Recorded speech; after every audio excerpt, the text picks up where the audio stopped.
Ever feel like hitting pause on the world just to catch up with like all the wild new stuff happening in entertainment, new platforms popping up left and right, formats getting remixed, creators pushing boundaries? It's a lot. But here's the thing, amidst all that noise, some projects emerge that give us a glimpse into the future of storytelling. Like how we'll experience those stories, how we'll connect with each other. It's seriously exciting stuff. And that's what we're diving into today. Transmedia storytelling. And no, we're not just talking about a podcast with a companion website or a movie with a mobile game tie-in. We're talking about experiences that truly transcend those traditional media boxes, weaving together different formats to create something way more immersive, way more engaging. And we've got a fascinating case study to unpack a podcast that decided, hey, ears aren't enough, we want eyeballs too. Actually, let's throw in some thumbs for good measure. It's called A Show Called Yo, and it's the heart of a project that's sprawling across podcasts, sitcoms, even the wildly popular video game Fortnite. Get ready to explore the world of Montezuma. Okay, try to picture this. A sitcom, right? But it's set inside the video game Fortnite. And the writers of this sitcom, two outdated laptops named, get this, Error, and Kernel Panic, their scripts. About as fresh as their last software updates, that quirky meta humor that makes the world of Montezuma, or Womb for short, so ridiculously captivating. You've got these hilariously out-of-touch characters slinging coffee and one-liners, surrounded by a cast of like athletes, musicians, even the occasional alien. It's like Cheers had a digital makeover and a serious case of the absurds. And the mastermind behind this genre-bending project, Don Tyler. This is a director who's worked with everyone from Maroon 5 to Dolly Parton, so we're not talking about some newbie here. He's even credited with directing the first ever short film to market a video game back in the day. So the man knows a thing or two about pushing creative boundaries. But here's where things get really interesting. WOM isn't just about passive watching or listening. They've created this whole interactive world where you can actually play in the Fortnite sitcom set, you can catch the episodes online, you can dive deeper into the characters and storylines through the podcast. This is transmedia storytelling firing on all cylinders, folks, and we're going to break down exactly how they pull it off, from the tech to the creative process. Speaking of tech, this is where things get seriously impressive. Because building a world that exists across podcasts, video games, online platforms, it takes more than just a good story idea, right?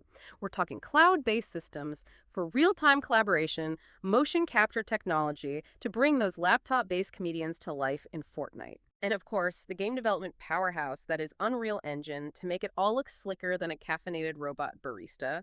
And you know what's really blowing my mind? How they wrangle all the dialogue for this thing. Imagine you're managing lines for a podcast, a sitcom, A&D, a video game, all with the same characters, same storylines, same jokes. That's enough to make anyone's head spin. Oh, absolutely. It's a logistical nightmare waiting to happen. But that's where their secret weapon comes in. This custom dialogue management tool they built. Okay, so not just some off-the-shelf software, they went full-on custom for this. Yeah, it's hardcore.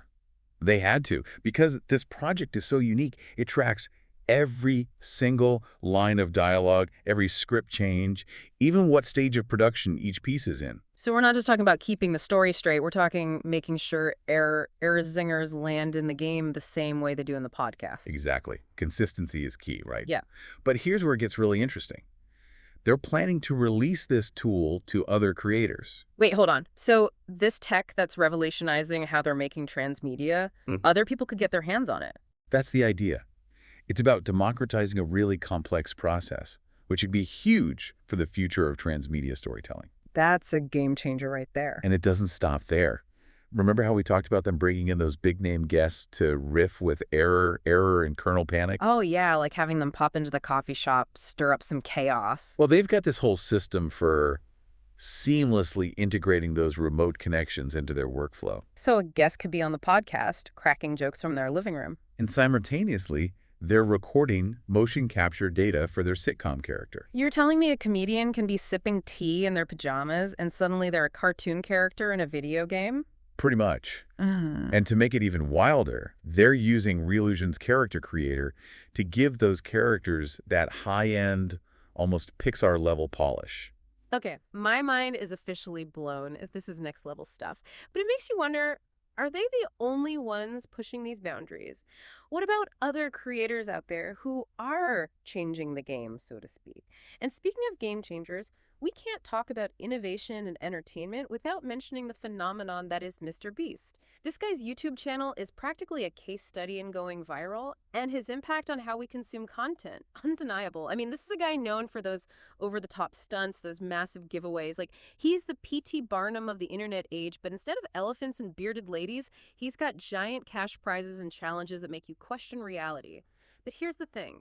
Don't let the spectacle fool you. MrBeast's success isn't just about being loud and flashy, it goes deeper than that. The guy's a self-proclaimed data nerd. He's obsessed with click-through rates, average view duration, those first few seconds of a video that determine whether someone's going to stick around or keep scrolling. And that's where his genius really shines, because he understands the importance of that wow factor, that instant hook that makes you stop dead in your tracks and say, only MrBeast would do this. Yeah. He's a master of those I can't believe this is happening moments, filling a swimming pool with slime, giving away a house with every room stuffed with cash. You know what I'm talking about. But it's not random, though, right? That's what fascinates me. He's incredibly strategic about it. Like, even within a 10-minute video, MrBeast understands the power of a strong narrative arc. You need that hook, the rising action, that climax, and then that satisfying payoff at the end. And of course, the man has his finger on the pulse of internet culture, constantly ditching old formats, experimenting with new ideas, speaking directly to that audience of like teenage mimmers who live for that "did you see this" moment. So on the one hand, we've got this incredibly innovative podcast building a whole universe across platforms. And on the other, we've got MrBeast basically hacking the algorithm of virality on YouTube. What's the connection here? Where does it all lead? The million-dollar question, right? Yeah. Well, I think what we're seeing is this fundamental shift in how content is created and honestly how it's consumed, too. Both WOM and MrBeast, they're challenging the traditional boundaries of entertainment. Like, they're proving you don't need a Hollywood studio, you don't need a primetime TV slot to captivate an audience anymore. It's not about the platform, it's about the approach. MrBeast figured out how to create must-see content that's laser-focused on a platform like YouTube. And then you have WOM showing us the power of a cohesive experience across multiple platforms. It's like they both looked at the entertainment landscape and said, we can do better. We can be bolder. We can be more connected. And the crazy thing is, it's working. MrBeast is pulling in millions of views with this carefully crafted viral content. WOM is building a whole universe that fans can experience on their own terms. It's like a win-win for creators and audiences. So where do we go from here? Is this it? Is transmedia storytelling the future of entertainment? Or is MrBeast's mastery of viral content the key to unlocking massive audience engagement? The answer might be a bit of both.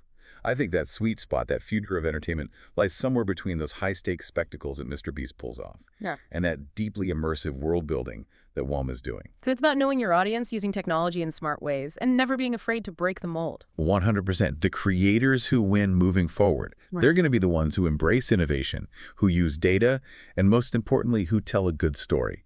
And that story can be told anywhere, on any platform. It's exciting, isn't it? So next time you're scrolling through social media, firing up your favorite streaming service, heck, even listening to a podcast, remember, the lines are blurring. Podcasts can be more than podcasts. Video games can be more than games. YouTube can be a launch pad for some truly mind-blowing stuff. The possibilities, they're limitless.